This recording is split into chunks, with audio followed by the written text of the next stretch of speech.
Hi, this is Scott with Etrailer. Today we're taking a look at and installing our Etrailer hitch on our 2016 Ford Transit T250.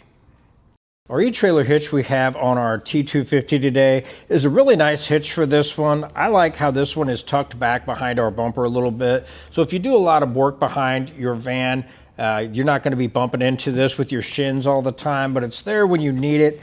It's going to have a really nice black carbide finish on it, so it's going to blend in really well with the back of our van. It really doesn't stick out too bad and it doesn't take away from the looks at all. This hitch is going to have a 5/8 pin hole opening that's going to hold any of your accessories in the back. Now this hitch won't come with a pin and clip, so you may want to pick one up. But keep in mind, a lot of your accessories now will come with a pin and clip, or a lot of your bike racks now will also have an anti-rattle pin that comes with those. As far as our chain loops go, it's going to have heavy duty welded on chain loops here. It's going to accept either your S-style hooks or your Clevis style hooks, so either one of those are going to work for your trailer towing needs. As far as our measurements go, from the center of our pinhole out to the edge of our bumper, we're looking at 3.5 inches. With that number, you'll be able to decide on if you have any accessories that fold up or stow away will make any contact with the back of your van.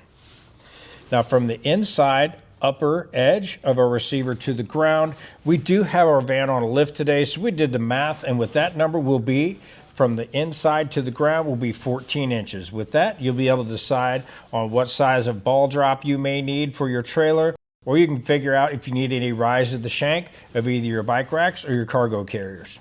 As far as weights go for this hitch, we're looking at a tongue weight rating of 900 pounds. That's going to be the weight of your bike rack loaded down with your bikes, or your cargo carrier loaded down with all of your gear. Now, as far as a gross trailer weight rating, we're looking at 6,000 pounds. That's going to be the weight of your trailer and everything that you have loaded on that.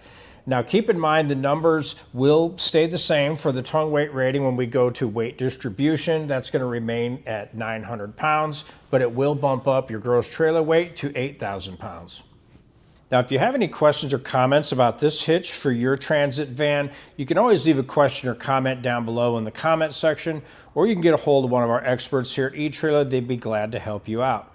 As far as installation goes, it's pretty straightforward and something you can definitely do yourself. If it's something you don't have time or the tools or the place to do this, you can always get a hold of our dealer locator and we can find something local for you to get it installed.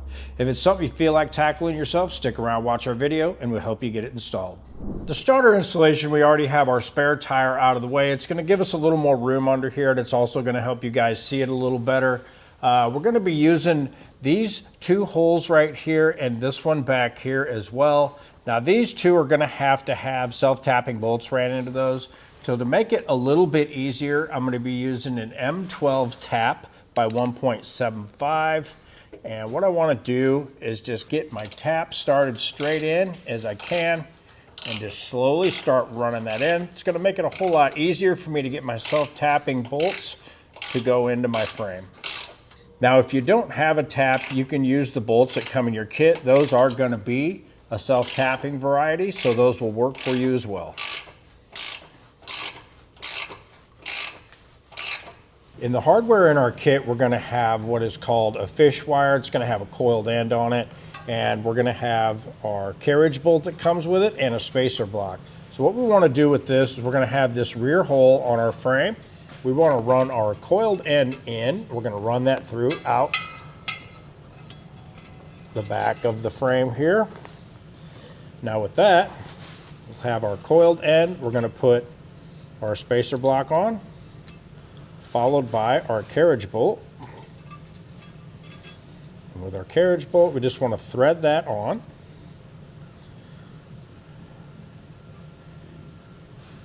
Now that we've done that, we'll just push our spacer block and our carriage bolt into the frame.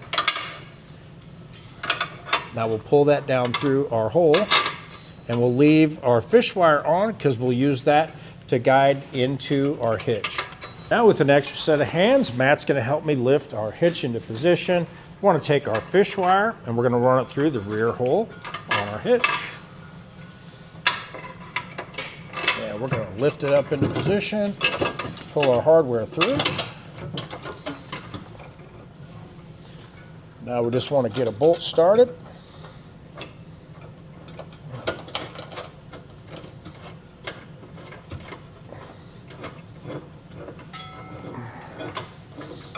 run that up finger tight on both sides, and what that'll do is hold our hitch in place so we can install the rest of our hardware.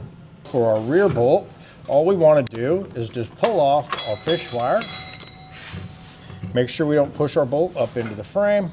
Then we just want to start our nut onto that and run that up finger tight. Now before we tighten everything down, our hitch is slotted, so I want to make sure that I have my receiver nice and in the middle here where I want it. Now I'll come back through and snug everything down. These two right here, we're going to take an 18mm socket and a ratchet and just get those snug down.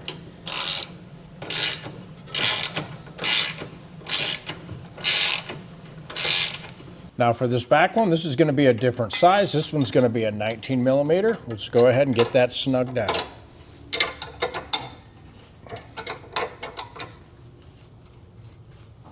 After we've snugged everything down, we'll come back through with our torque wrench and torque down our hardware to the specifications listed. Now keep in mind you are going to have two different types of hardware, so you will have different torque settings, so make sure you pay attention to that. Other than that, if you don't have a torque wrench, you can always pick one up here at Etrailer. We do have some options available for those. If not, you can always take a look at your local auto parts store. You should be able to rent one there.